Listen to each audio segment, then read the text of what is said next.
future for Borneo, Sabah in Borneo context. Okay, before I introduce our very first speaker, he is no stranger. I think most of you all will know him.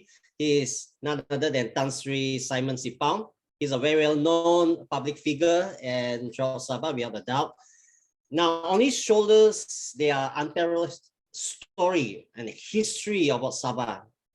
Having lived through the during the Japanese era all the way to formation of North Borneo, then Malaysia. He'll be sharing about his experience and his knowledge about Sabah. And briefly, I want to mention that Tan Sri is a former Sabah State Secretary. He's a Vice Chairman of the Malaysia Rights Commission, also known as SUAKAM. He's also the founding chairman of the Society for the Promotion of Human Rights, also known as PROHAM. He's the founding chairman of the Center to Combat Corruption and Cronyism, also known as C4. And he is the vice chairman of the Outward Bound Sabah. So I'm sure there's a lot of new things that he's going to share, and I'm sure and I'm excited that this information is quite new to some of our viewers today. And without further ado, I would like to invite now Tan Sri Simon Sipaun to deliver his presentation. Tan Sri. Thank you, Raymond. I thank the organizers for their invitation to share thoughts on the topic, British North Borneo to Sabah and the promise of Malaysia. When I was in school during the mid-50s, our teacher used to ask us to write essays identifying the pros and the cons of federating the British Borneo territories of Sarawak, Brunei, and North Borneo to form one country. It was a pity that this idea was never pursued. This would have been a more natural grouping, unrealistic than Malaysia was. Their combined wealth and potential resources, including oil and gas, would have made it one of the richest in the region. They were also located within the same landmass or geographical landmass. In 1961, I was still studying in New Zealand. I remember my political science lecturer saying that the Prime Minister of Malaya, Tunku Abdul Rahman, in the course of a speech to the Foreign Correspondents Association of Southeast Asia in Singapore on 27th of May 1961, casually mentioned the possibility of a closer political and economic cooperation among Malaya, Singapore, and the Borneo territories of North Borneo, Sarawak, and Brunei, all of which were British colonies at the time. I did not expect personally at the time the idea would ever materialize. As far as North Borneo was concerned, I was not aware of any immediate response from local leaders specific to Tunku's proposal. I have also not heard of any leader or group of leaders who opposed or supported the proposal. The people of North Borneo were not politically conscious. There was no political party in North Borneo until August 1961, when the first political party, the United Kadazan National Organization, UNCO, was formed. I did hear news, though, that the Chinese in Sarawak were not receptive to the idea, especially the left wing of the Sarawak United People's Party. North Borneo students at Victoria University in Wellington, New Zealand, where I was studying, generally were suspicious of the idea and were not in favor. They felt that it could be just a change from one colonial master, the British, to another, the Malayans. I was keen to follow the political developments in North Borneo at the time as a matter of academic interest, as I was majoring in political science, and one of the subjects that I was doing was federalism. My lecturer was keen to discuss it and followed its development. because it was history and federation in the making. It was what I call a real life situation. When Malaysia turned 50 years old, I was asked by reporters how I felt when Malaysia came into being on the 16th of September, 1963. My spontaneous response was, it was one of the saddest days of my life. They were surprised and asked me why. I said because North Borneo, as Sabah was then known, lost the only opportunity to experience being a truly independent and sovereign nation with the ability to determine its own destiny with its own seat in the United Nations. This was my idea of independence. This is something North Borneans and or Sabahans never had. To many Sabahans, the formation of Malaysia was simply a transfer of power from Britain to Malaya, meaning from one colonial master to another. The literacy standard was low, to say the least, and the people generally did not understand what was happening and what were at stake. There was no referendum. The Cobold Commission was merely a commission of inquiry. At best, Sabah was not represented in the commission. It only interacted with a selected few to suit and fulfill what the British intended to take place.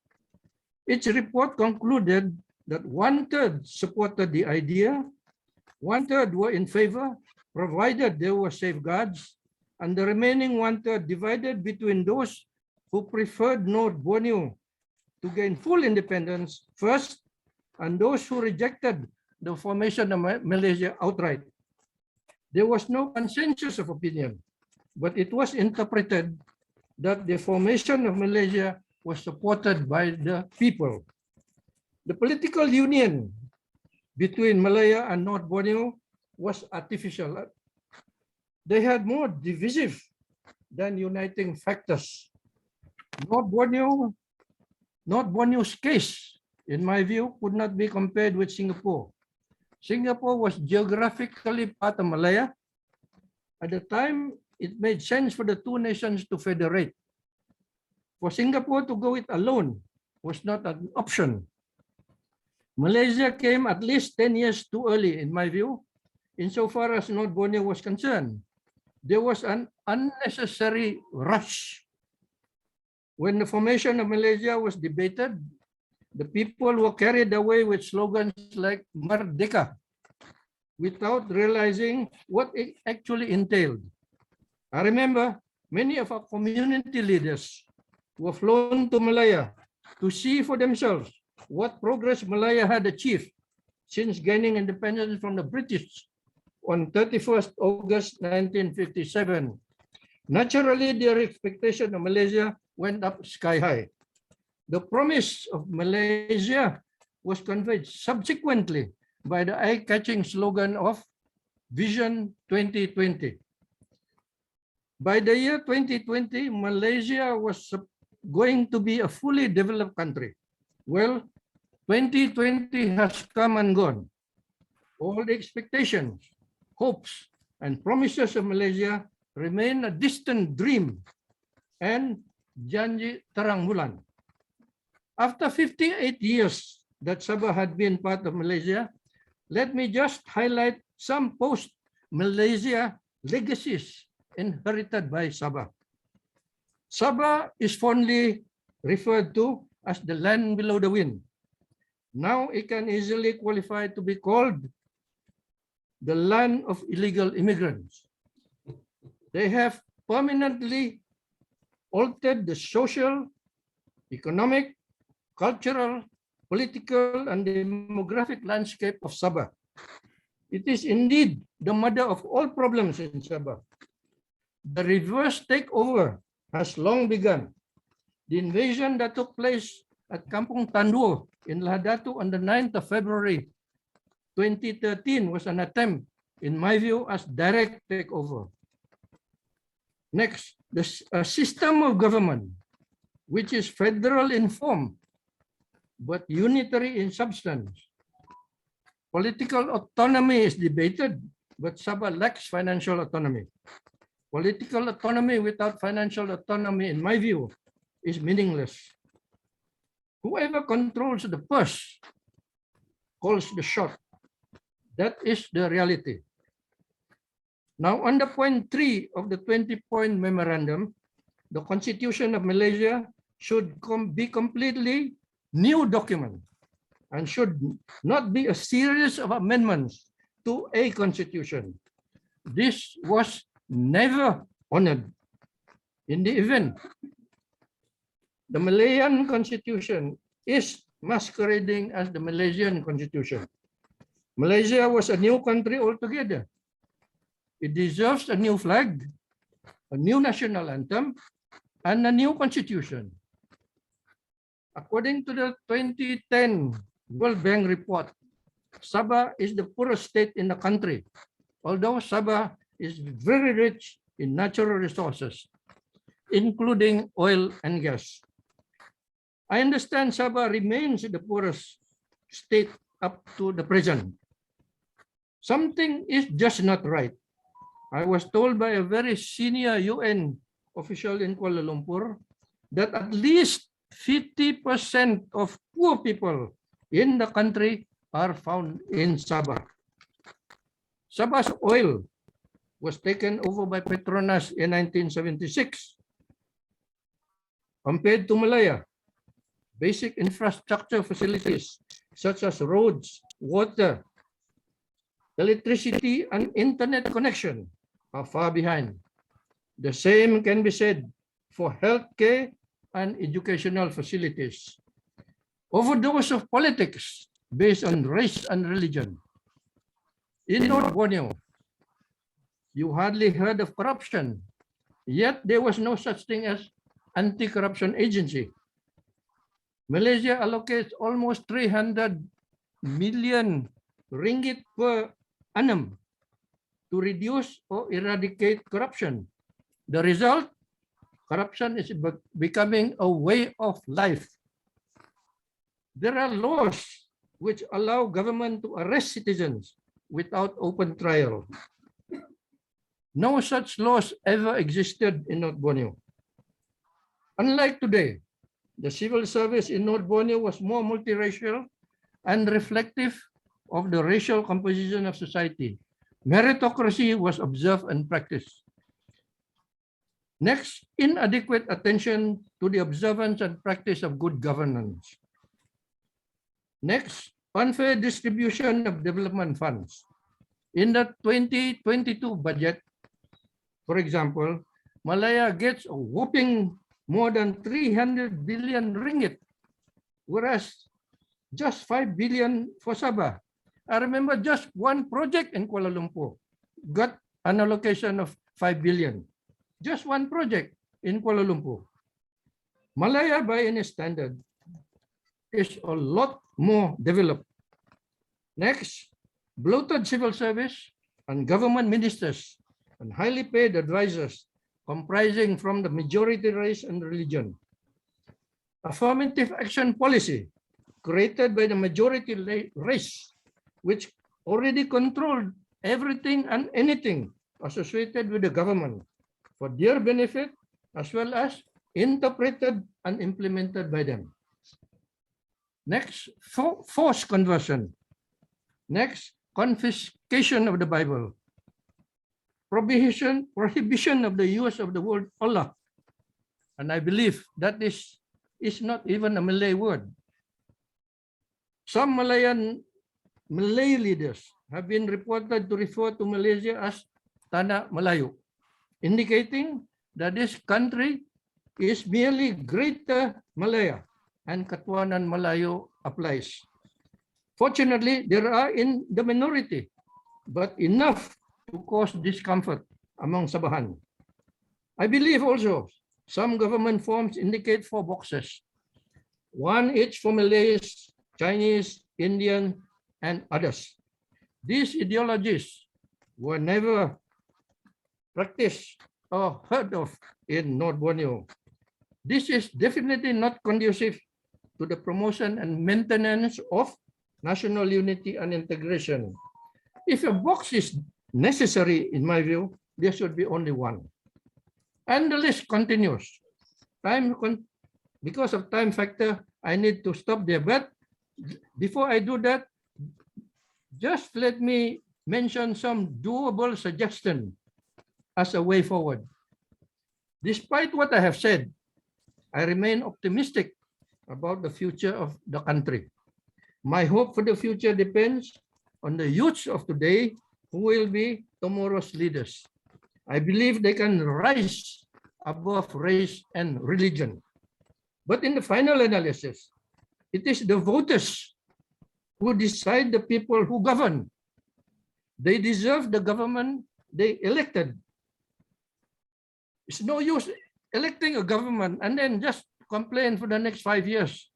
So before you vote, you must think properly that that is the government that is eligible, qualified to govern the country. The state government should let the federal, the state government should let the federal government know the exact amount due to the state government based on the constitution, which is still in arrears. If the federal government is unable to settle it in one go due to financial constraint, then payment by installment could be negotiated. In respect of current revenue collection, what is due to the state government should be diverted at source to Sabah. Inability to pay via this method does not arise. So the federal government has no more excuse of financial constraint and things like that. Now, the mother of all problems, the illegal immigrants. They are a federal government agenda for Sabah. They are a national problem, but shouldered by Malaysian in Sabah. This is unfair. They should be shared among all states in Malaysia on equal basis. The RCI report was released in Kota Kinabalu on the 3rd of December 2014. 7 years had come and gone. We should be told to what extent their recommendations have been acted on and implemented. The state government should gazette. Next, the state government should gazette as many state roads in Sabah as possible as federal roads. Meritocracy should be observed and practiced. Periodic review should be carried out on the civil service. For example, it is high time for the valuation unit and the town planning branch of the Land and Surveys Department to exist and operate as separate entities. The dependency of Sabah on foreign labor needs to be addressed seriously, such as planning and providing training and incentives to local youth to replace foreign labor. There must be zero tolerance on corruption. It is very costly. The government must not forget that it is a trustee of the people who elected it. It administers and manages public funds and subject to many rules and regulations to minimize, if not eliminate, abuses. The government is duty-bound to be transparent, responsible, and accountable. Top priority must be given to the eradication of poverty, creation of employment opportunities, and the provision of basic infrastructure facilities. No one or community should be left behind because of race, religion, or belief. Love and loyalty to the country is a two-way traffic. The government cannot expect the people. The government cannot expect from people if it treats people unfairly. Tourism is a sunrise industry. Government must improve tourist infrastructure facilities. Leadership plays a critical role in the progress of a country. Malaysia needs a Mandela type of leadership. He was against domination by any race. Although he had the option, He never advocated black supremacy. Now, moving forward, political stability is a must. This country urgently needs anti-hop laws. Without them, political stability will remain to be an elusive dream. We need to choose either the interest of the leaders who leapfrog or the interest of the thousands whose trust was betrayed. Closer cooperation and understanding between Sabah and Sarawak political leaders need to be strengthened when it comes to claiming their respective legitimate rights. Unfortunately, this is easier said than done at the moment. I do not believe, but I do believe, rather, that this can be achieved cannot be achieved through the current leaders we have, but I'm confident that the younger generation will be able to achieve it. Mr. Moderator, thank you very much, and I thank the audience for your kind attention. Thank you. Thank you, Tan Sri. That was a very, very good opening, and I wanted to just congratulate you on that for giving us a really big eye opener, in my view, in terms of what we have done, what we didn't do. We, in this case of Sabahans and our government, as well as visions or promises for the future. So thank you so much for giving us a very good. Now we literally ran out of time, but hopefully it doesn't. The Eventbrite doesn't cut off us immediately. We have quite a number of questions on the chat box. I'm going to start with one, and then if there's time, we just continue for another 5 minutes or so, and possibly end at 4:40 if that is still possible. Richard, please let me know on this one. But first thing, the question raised by Godfrey Moy from KK, and he's saying, okay, we are reminded obviously from our first 2 speakers, or 3 speakers even, about Sabah's history and the mistakes our leaders have done in the past, and they haven't done enough possibly. So he's asking, what really can the average Sabahan do now, tomorrow, the next few months, and in the future? What do we need to do? So I leave it up to the panel. Perhaps I will ask Tan Sri to just say and answer this question before possibly another opinion from the audience or from the other panel. Tan Sri, can you answer that question, please? Thank you, Boyd. I think for those people, young people who are eligible to vote, my advice to them to be responsible and register as a voter and vote during the election, because that's the only way you can expect to see some changes in the personalities in government. Apart from that, I think you need to be conscious of what the government does and try and influence the government to practice good governance. And then I think the main problem at the moment, as I see it, is corruption. And by practicing good governance, I hope that corruption will be minimized. Thank you. Thank you, Tan Sri. Dr. James, can you give an opinion, please, or an answer?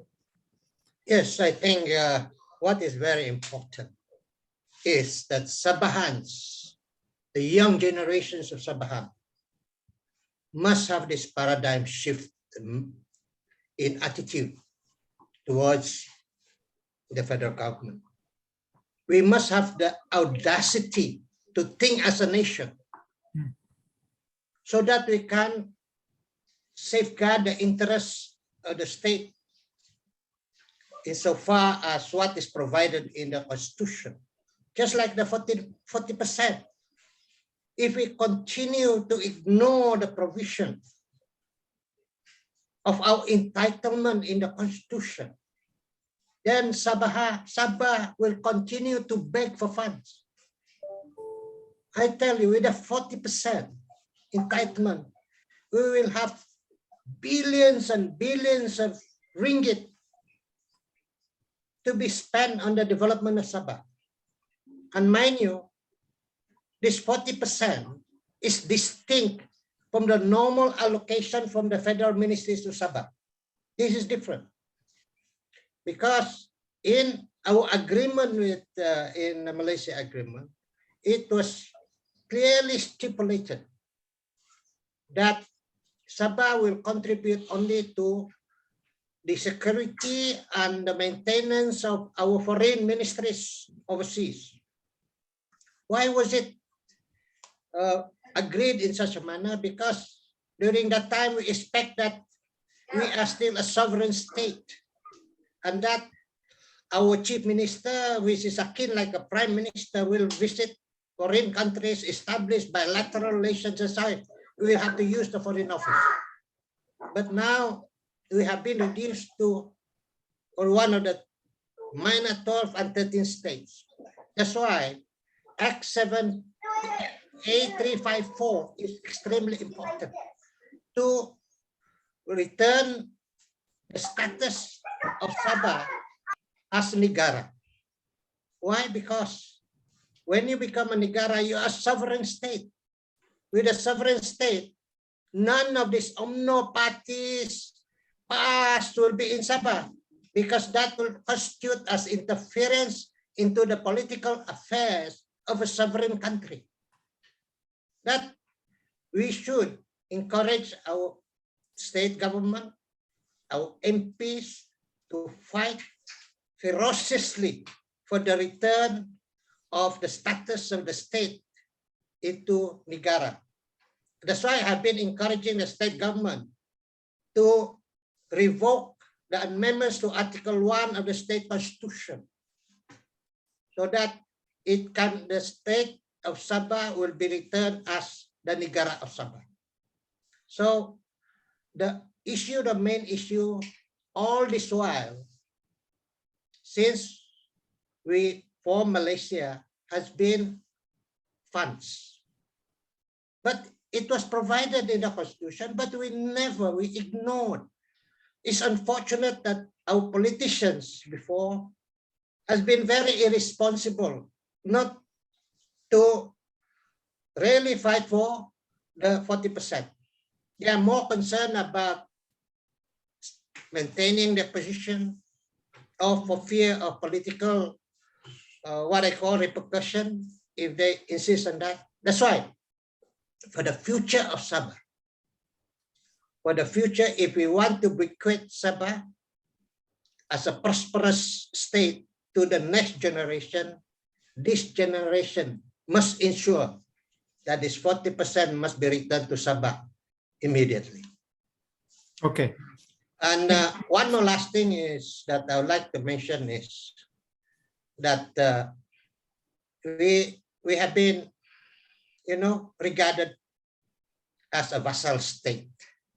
That's why I said, for us to think, to have the audacity to think as a nation, I'm sure our mindset will change to protect more of the interests of the state. Thank you very much. Patawaran Dr. James.